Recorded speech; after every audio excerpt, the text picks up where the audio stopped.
Welcome to the Charlie Marx Show. I'm the new host. We kicked Charlie out. And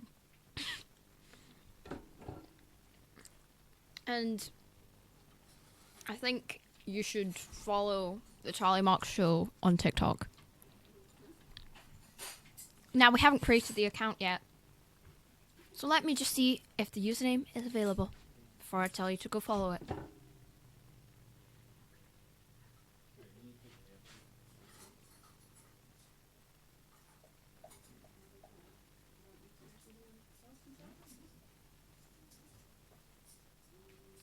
And it indeed is. Follow the Charlie Marx Show on TikTok.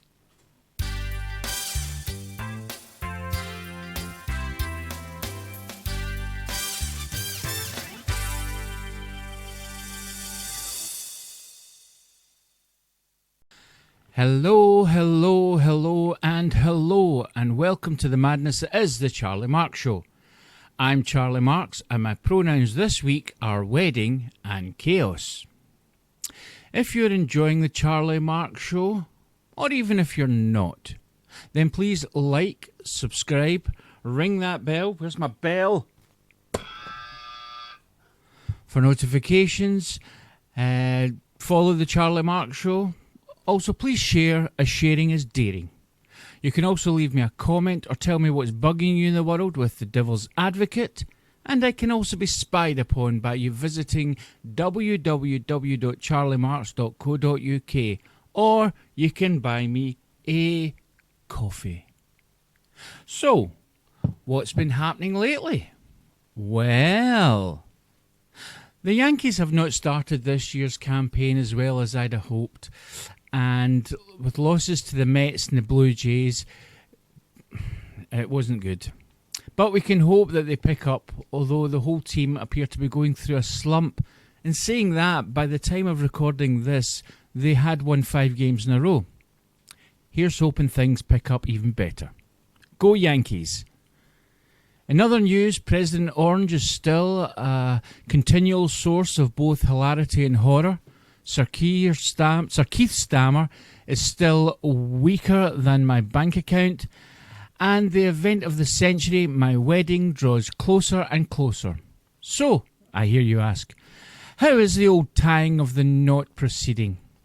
To answer you honestly, I would have to say that my head has exploded twice, my heart has stopped beating 3 times, and my neck is in critical condition due to being forced to nod in agreement with every demand placed in front of me by Fiona. Apart from that, there is still so much to be done, but done it shall be. If it kills me, and if it kills me, then this dialogue which I'm sharing with you should be used as evidence at the trial. Coming up on tonight's show, we have all the usual psychotic behaviour, plus some other stuff. But before all the insanity which is the Charlie Marx Show, it's time for this.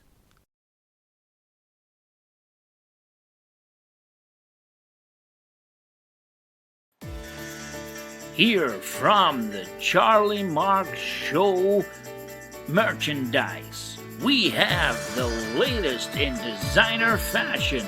That's right, folks.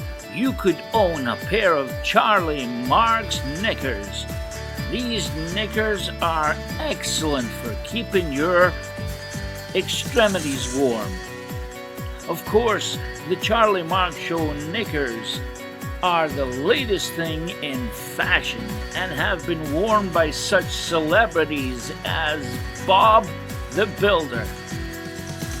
Now you can own your very own pair of Charlie Marx Show knickers. They say the property of Charlie Marx on the knickers, and if you're good looking, then you could be the property of Charlie Marx. Yes, these knickers will keep your modesty. They are excellent for under all garment wear. That's right, folks. You can get them by going to www.charliemarx.co.uk, and you could be wearing a pair of these designer exclusive Charlie Marx Show knickers. And if we can just sell out of this particular merch, I shall be able to eat this week. Now it's time to catch up with all the latest fake news from around the world and beyond with CM News.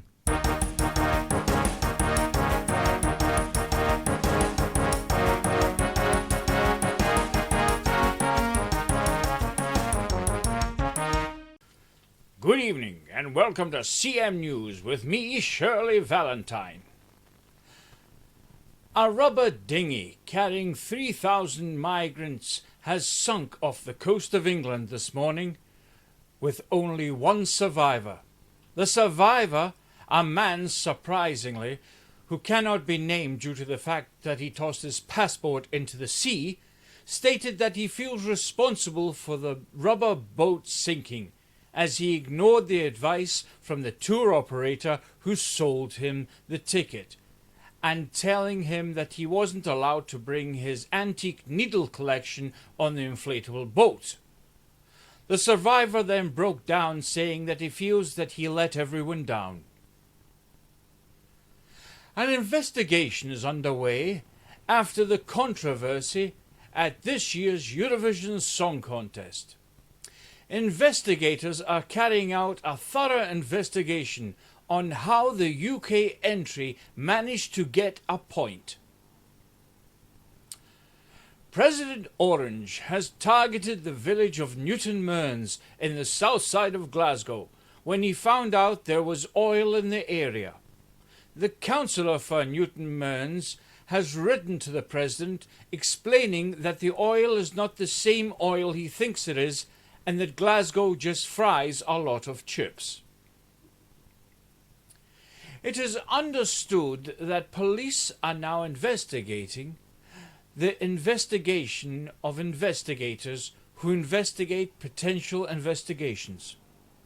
A special investigations task force has been set up, but Chief Superintendent Bob Bobson said that this investigation into the investigators investigating investigations could take some time to solve, as they are still debating on what to title the investigation. And finally, the England manager has come under scrutinisation for his choice of players to send to the World Cup, after it was revealed that he left out some substantial players as George Best, Pelé and Roy of the Rovers. And that was the latest news. This is Shirley Valentine for CM News. Good night.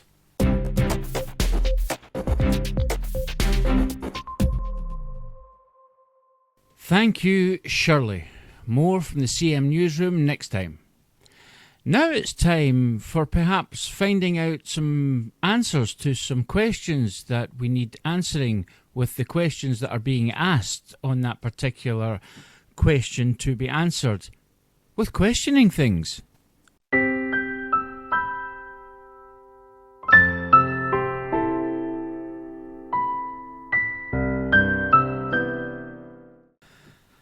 Welcome to Questioning Things. Today I'm joined by Rabbi Fiona McTavish, and she is a leading Christian for the Christian movement of the Muslim sect. The question today is, should the government stop religion? Welcome to the show, Fiona. Thank you. Realistically, should the government stop religion? No, absolutely not. No, we make far too much money from it. Right. And would you say that, the government have a place within religion? No, absolutely not. We want all the money to ourselves, thank you very much. Right. Okay. Is religion still important now that it's been scientifically proven that God is not there? No. God is there. That is why there is religion. It is very important to follow religion and pay your dues to the authorities. Ah, so we've only to pay the dues. Yes. Ah, right, okay. And do you not think this is a wee bit difficult with, especially coming from you, who is a leader of the Christian movement? No, because Christians want you to pay their dues, D-U-E-S, as well as Muslims and Jews, J-E-W-S. Thank you for the spelling. So I think it's kind of bizarre how nowadays, people still believe in a mythical being with a beard and a white cloak, and isn't it really time that people started believing in something else, like, I don't know, the Charlie Marx show? Or Well, the Charlie Marx show is something very worthwhile in believing in.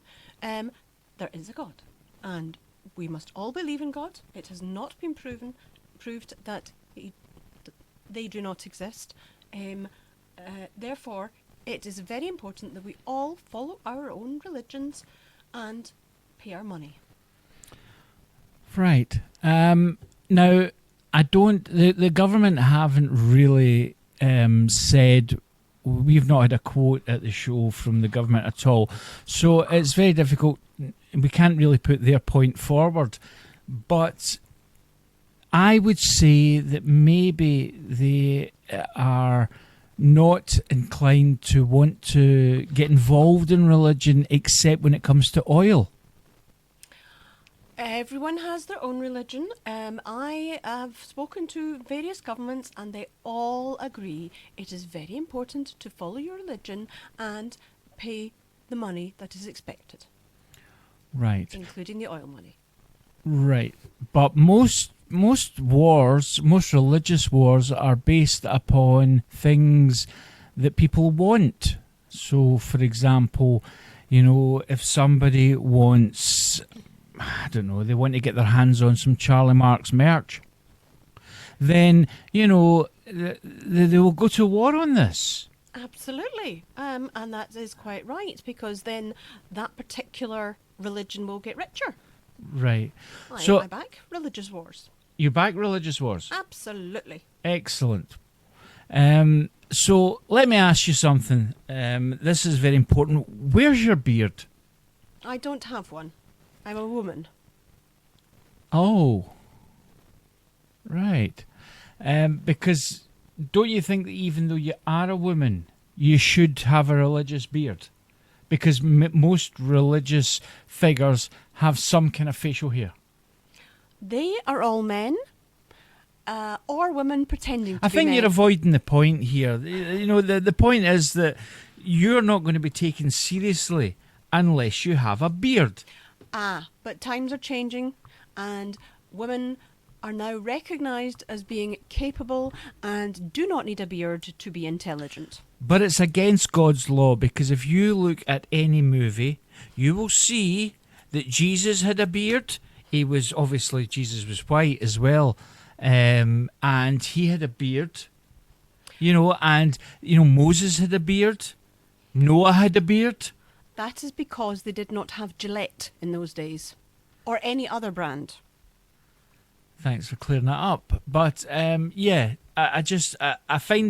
think you're going to be criticised for not having a beard.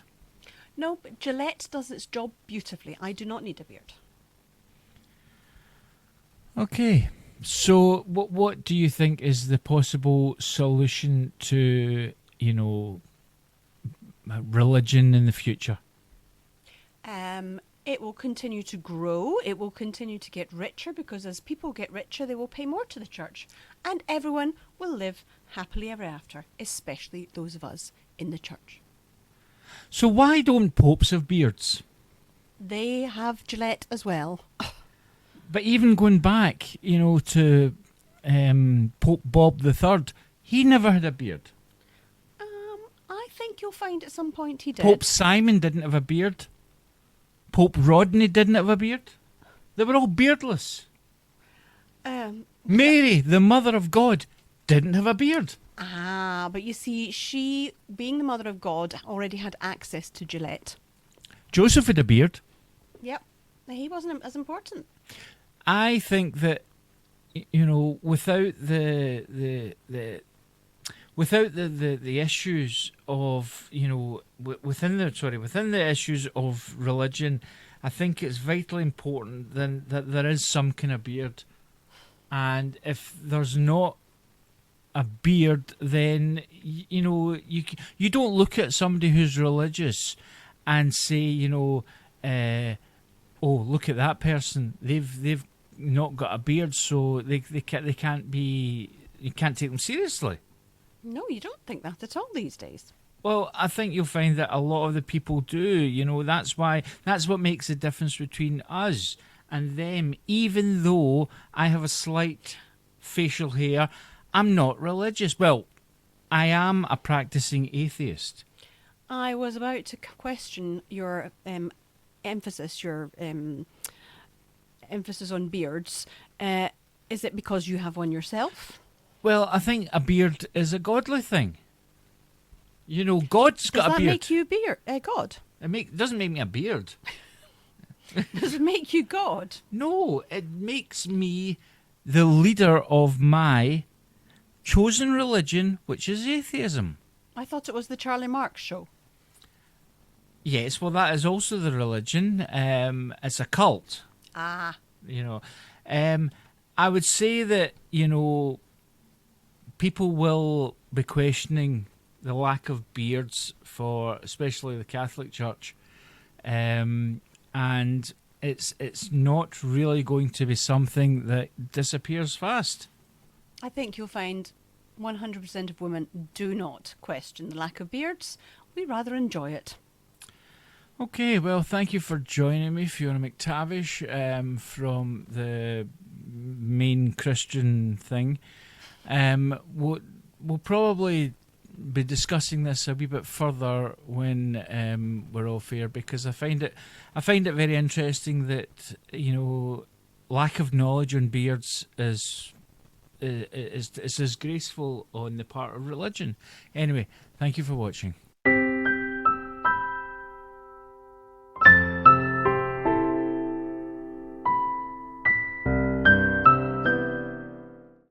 What a ridiculous way to spend your life.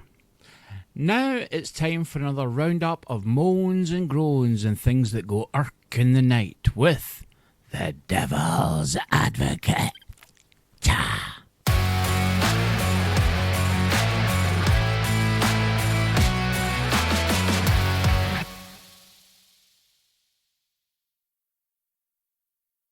Yeah. It has come to be that now we live in a world where we can no longer rely on battery power.